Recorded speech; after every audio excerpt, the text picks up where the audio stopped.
Yeah, salut les gens, bon c'est parti pour une vidéo en freestyle. Fin de journée, retour à la base. Euh, Occasion de partager avec vous une nouvelle, une info. Enfin, un état d'âme. Yeah.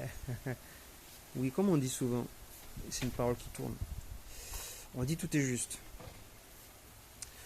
Oui, c'est à la fois une façon de se dédouaner de nos propres responsabilités dans l'évolution des choses, dans nos capacités d'interagir avec le cours du truc, quoi. Mais quand moi je pense tout est juste, je me dis aussi que jusque-là, tu as fait de ton mieux. Le résultat de la situation est ce qu'il est. Ce qui s'est passé comme ça s'est passé. Et en gros, si tu es honnête et sincère dans ton implication, dans l'énergie, l'attention, dans ton intention, et que tu as fait de ton mieux, quoi, je pense que ce qui est arrivé en résultat, en réponse, devait arriver. Ça veut dire que c'est la meilleure chose qui puisse arriver. C'est arrivé, donc maintenant ce qui compte, c'est comment tu t'en sers, comment tu rebondis. Comment ça t'inspire, qu'est-ce que ça t'indique comme piste pour la suite. C'est dans ce sens pour moi, je me dis, c'est ok, bon, c'est un point de départ. Maintenant, il y a une suite à écrire. Tout est juste. En gros, des choses qui t'échappent, des choses qui partent dans vrille dans tous les sens. Alors, reposons le décor. Je ne vais pas rentrer dans le détail dans ma vie privée dans cette histoire-là. Si vous êtes sur YouTube, les gars. Ah, trop de maquerelle. Ah ouais. Ouais, maquerelle, c'est voyeurisme, les curieux, tout ça. C'est local. Donc, qu'est-ce que ça dit? Ça dit que j'injecte du temps et d'énergie dans des choses et ça me renvoie des charges déchargées, distordues. Oui, il y a du bricolage, il y a des gens qui vivent autour. Donc, ce que ça pointe du doigt, c'est soit ma posture n'était pas appropriée, soit j'ai pas agi et interagi là et de la meilleure façon qu'il soit, ou j'ai précisément fait ce qu'il fallait pour que ça déclenche ce qui est nécessaire. Donc, le résultat, je dois le considérer comme ok, il y a ça. Point de départ. Next maintenant. À partir de ce point de départ, qu'est-ce que je construis? Qu'est-ce que je veux construire? Qu'est-ce que je choisis de vivre? Qu'est-ce que je choisis de suivre comme chemin? À quoi j'accorde de l'importance?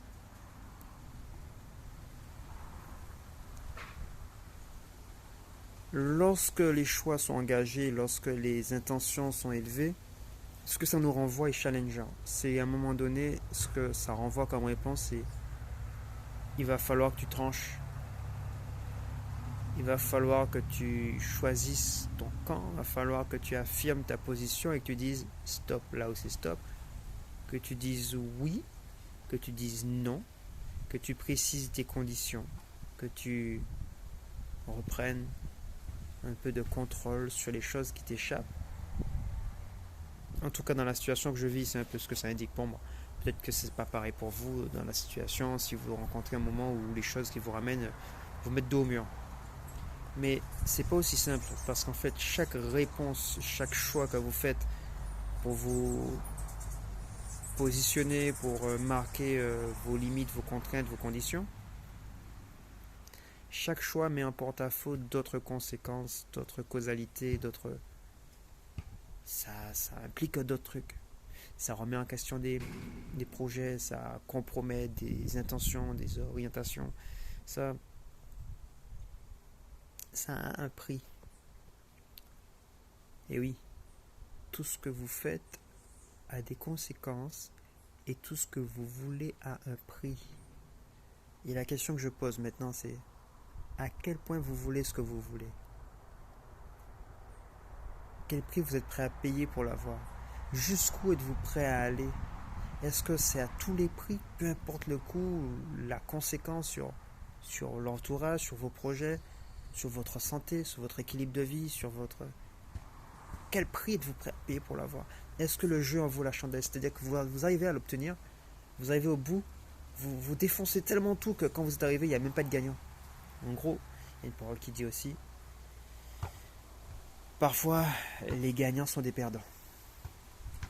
T'as tellement t'as tellement injecté, tellement engagé des forces et des ressources qu'à la fin t'as gagné, mais le coût était tellement élevé que c'est pas vraiment une victoire, c'est pas vraiment une réussite, c'est pas vraiment un succès, c'est pas forcément efficient, c'est pas efficace, c'est pas un résultat équilibré, juste, c'est tiré par les cheveux, c'est ça. À quel prix? Jusqu'où êtes-vous prêt à aller? Quel prix êtes-vous prêt à payer? Quelle, quelle concession êtes-vous prêt à faire pour l'avoir? C'est des questions sérieuses et engagées. Et il faut savoir que plus l'intention est élevée, plus il va falloir être prêt à payer un prix élevé. Mais tous les prix ne sont pas justifiés. Quand je dis prix élevé, c'est que parfois le prix élevé, c'est pas forcément dans la concession ou dans le sacrifice. Parfois, justement, le prix élevé, c'est d'accepter de renoncer, de lâcher, de déposer, de renoncer. Parfois, ce que vous voulez, c'est pas la meilleure chose qui soit, mais que la bonne chose qui soit juste et opportune, qui serait le plus équilibré, nécessite de votre part de renoncer à l'autre que vous vouliez. Et là, vous découvrez un autre aspect de la chose, de la vie. Une sorte de fluidité, une sorte de sagesse, une sorte d'évidence. C'est vrai que c'est mieux de vivre ça comme ça, mais pour l'atteindre, le chemin est rude. L'abandon de soi. Laisser les choses aller. Et je m'arrête là pour le délire. Je vous dis à bientôt. Je vous dois tellement de vidéos que je vais pas en parler à chaque fois. Et puis quand vous les aurez, vous les aurez. Et puis la vie continue. Je vous souhaite plein de bonnes choses. Accrochez-vous, faites ce que vous pouvez, faites de votre mieux. Et puis à bientôt.